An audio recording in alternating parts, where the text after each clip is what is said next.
अस्सलाम वालेकुम। मेरा नाम फ़राज़ राशिद है।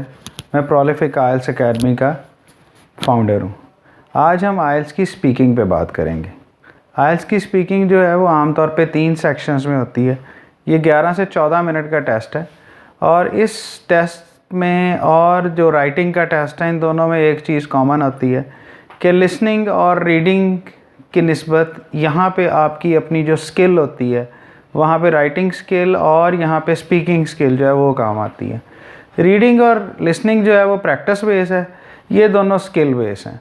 आपने जितनी वोकैबलरी, जितने आइडियाज़ डेवलप करने हैं, उतना आपको यहाँ पे ज़्यादा बेनिफिट होने वाला है। अब आइल्स की जो स्पीकिंग होती है, इसके 3 पार्ट्स होते हैं। पहला जो पार्ट होता है वो इंट्रोडक्शन का होता है। उस इंट्रोडक्शन में जो आपका इंटरव्यूअर होता है वो आपको थोड़ा सा वार्म अप या आइस ब्रेकर देता है। आपसे आपका नाम वगैरह पूछता है, सेंटर नंबर, ऐसी सारी चीज़ें कंफर्म करने के बाद आपसे कोई जनरल सी किसी टॉपिक पे बात करता है, जैसे what education system is like in your country, is it accessible for every person, is it meeting the need of the country, human resource development जो है आपकी, उसको कितना ये एजुकेशन सिस्टम हेल्प करता है। तो इस तरह की चीज़ें जो है वो पूछ सकता है। इसके अलावा आपसे ट्रांसपोर्ट सिस्टम के बारे में पूछ सकता है, आपसे शॉपिंग के बारे में पूछ सकता है, आपका जो नेबरहुड है जहाँ पे आप रहते हैं उसके बारे में कोई बात कर सकता है। और ये बिल्कुल बेसिक सवाल होते हैं और इसकी कोई की नहीं होती, इसके तमाम आंसर जो हैं वो आपके पास होते हैं। जो दूसरी चीज़ इसके बारे में होती है वो ये होती है कि ये बिल्कुल एलिमेंट्री लेवल का होता है और बहुत ज़्यादा इसमें कॉम्प्लिकेशंस नहीं होती, बहुत ज़्यादा घुमा फिरा के मुश्किल सवाल नहीं किए जाते। और ये जो होता है आपको एक कंफर्ट जोन डेवलप करने के लिए, आपके और इंटरव्यूअर के दरमियान एक कंफर्ट जोन डेवलप करने के लिए बहुत से लाइट मोड में रखा जाता है। इसका जो दूसरा पार्ट होता है वो मोनोलॉग होता है और उसके अंदर आपने किसी भी टॉपिक पे प्रेजेंटेशन देनी होती है। अब ये प्रेजेंटेशन जो होती है ये अप टू 2 मिनट्स होती है, 2 मिनट तक के लिए आपने बोलना होता है और ये भी एक कोई कॉमन टॉपिक होता है। जैसे tell me about an NGO you know for a long time, when they were established, what areas they are working on, what is their outcome or how is their repute and what is the reaction of the society या how society perceive their services। तो इस तरह से 3 से 4 legends के ऊपर वो आपको डिस्कशन करने के लिए देता है। और इसमें ज़रूरी नहीं है कि आप जिस तरतीब से उसने उसके अंदर सवाल दिए हैं आप उसी तरतीब से उसको एड्रेस करें, उसी तरतीब से उसका आंसर दें। आप अपने जो क्वेश्चंस हैं उनको आपको एक पेपर भी दिया जाता है, पेन दिया जाता है और 1 से 1.5 मिनट जो है ब्रेनस्टॉर्मिंग के लिए दिया जाता है कि आप इसके अंदर अपने लिए कुछ आइडिया जो है वो डेवलप कर लें।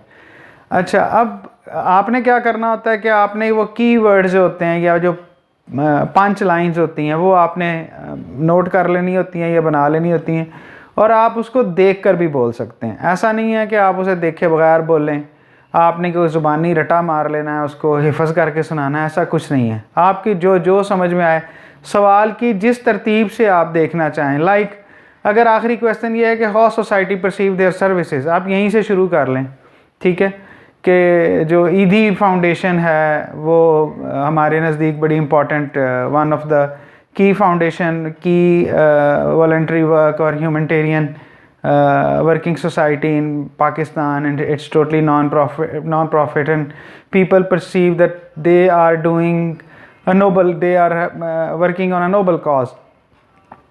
And how it was established in 1951। अब आप इस स्टोरी का जो एंड है वहाँ से उसके स्टार्ट पे लेके जा सकते हैं, ये इसमें होता है। अच्छा, जो दूसरी चीज़ है वो ये है कि आप जब कोई प्रेजेंटेशन दे रहे हैं तो ये मत सोचें कि दूसरे बंदा जो है वो इसको कैसे परसीव कर रहा होगा। अगर आप उसको डिलीवर करने में सेटिस्फाइड हैं, आपने तैयारी की है, कोई महीना, 1.5 महीना, 2, 4, 6 हफ्ते इस पे लगाए हैं, तो आपकी यकीनन तैयारी है उस पर। तो घबराने की ज़रूरत नहीं है कि दूसरा इसको कैसे परसीव करेगा, इसका क्या आउटकम होगा, मैं कर पाऊँगा नहीं कर पाऊँगा। तो कॉन्फिडेंस के साथ जाएं। मेरा नहीं ख्याल कि इसमें कोई ऐसा इशू होता है कि आप वहाँ जाके शेकी हो जाएंगे या वहाँ बहुत ज़्यादा फंबलिंग होगी। जो आपके प्रॉब्लम्स हैं, जैसे प्रोनाउंसिएशन का इशू है या फंबलिंग का इशू है या पॉजेज़ हैं वो तो आपने पहले ही दूर कर लिए होते हैं, आपने 1.5-2 महीना प्रैक्टिस की होती है।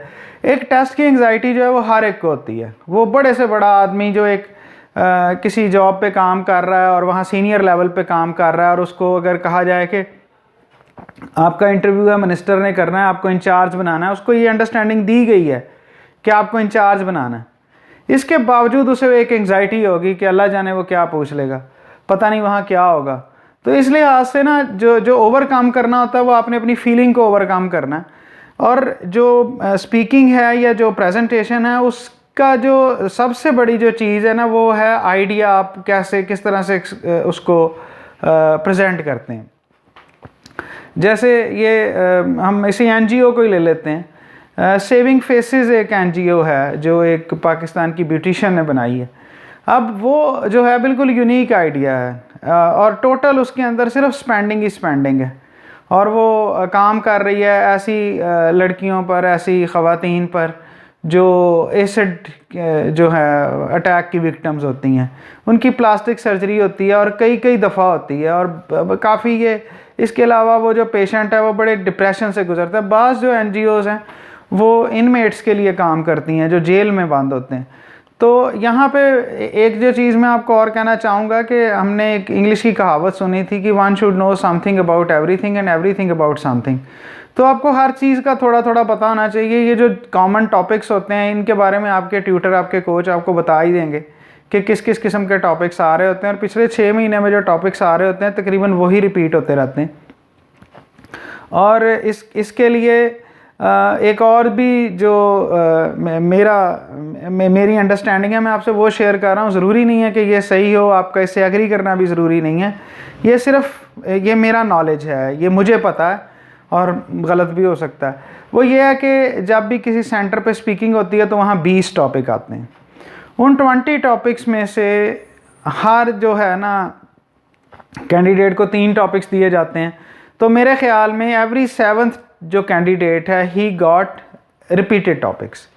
तो ये कोई बहुत ज़्यादा मुश्किल या बहुत ज़्यादा कॉम्प्लिकेटेड नहीं होते। ऐसा नहीं होता कि 150 लोगों के लिए उन्होंने 150 टॉपिक्स ही अलग-अलग रखे हुए। कॉमन से टॉपिक होते हैं, रिपीटेडली आ रहे होते हैं। पर्सनैलिटी के बारे में पूछा जाता है, आलमोस्ट हिस्ट्री के बारे में कुछ ना कुछ हिस्ट्री रिलेटेड चीज़ें, जैसे कोई म्यूज़ियम, कोई मॉन्यूमेंट, कोई हिस्टोरिकल प्लेस, इसी तरह होम टाउन के बारे में, नेबरहुड के बारे में, शॉपिंग के बारे में।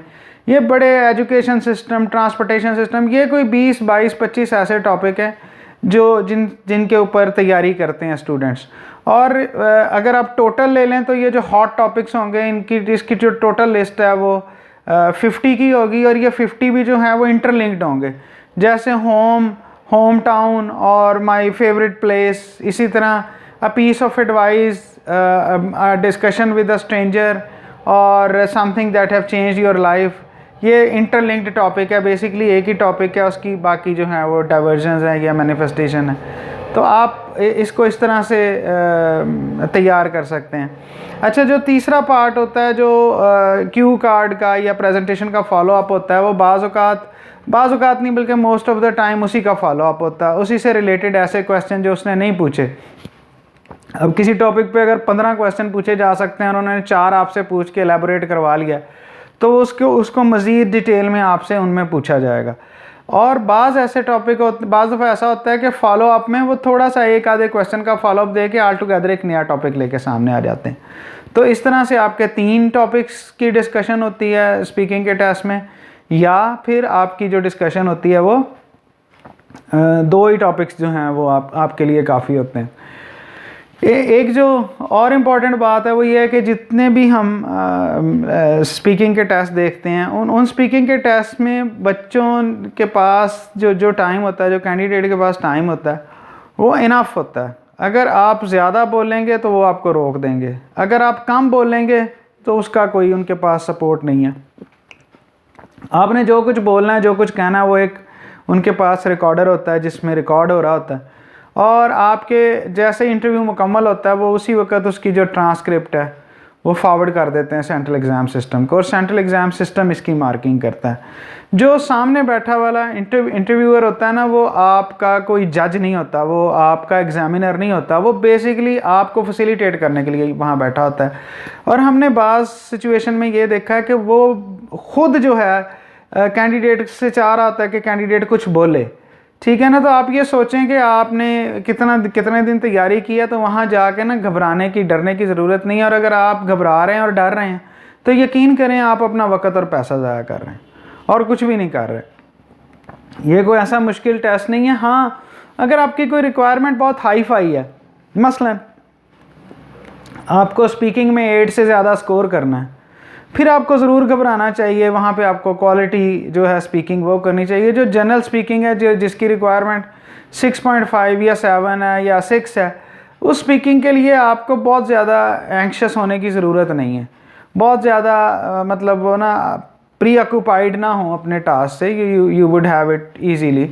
और जैसे मैंने शुरू में कहा था और मैं उसी को फिर रिपीट करूँगा कि आइडिया जो स्पीकिंग है आपकी, उसका आइडिया क्या है, किस आइडिया पे आप कर रहे हैं, आपने उस क्वेश्चन को किस तरह से जो है ना बिल्ड किया अपने लिए। Number 2, set of vocabulary, relevant set of vocabulary है आपके पास, और क्या आपका फ्लो है। अगर ये 3 चीज़ें हैं तो होपफुली आपका ये जो टेस्ट है ये आपको अच्छे नंबर ही दिलाएगा। अगर आपके 7, 7.5 और 8 बैंड्स के करीब स्पीकिंग में आते हैं तो आप एक अच्छे कैंडिडेट हैं। अगर आप 8.5 या 9 स्कोर करते हैं फिर तो आप सुपर हैं। लेकिन अगर आप 6.5 से ऊपर स्कोर करते हैं, 7 करते हैं, 7.5 करते हैं, तो नॉन नेटिव स्पीकर इतना स्कोर करने वाला जो है वो बिल्कुल एक अच्छा कैंडिडेट होता है। और ये मत समझिए कि ये नहीं होता या इतने बैंड्स नहीं आते। अगर आप 1.5 महीने से, 2 महीने से, 1 महीने से, 4 हफ्ते, 6 हफ्ते से कुछ टाइम उसको दे रहे हैं और उस टाइम के साथ आप अपने रिव्यू के साथ लेके चल रहे हैं, तो मेरा नहीं ख्याल कि अच्छा स्कोर करना कोई मसला है। ठीक है जी।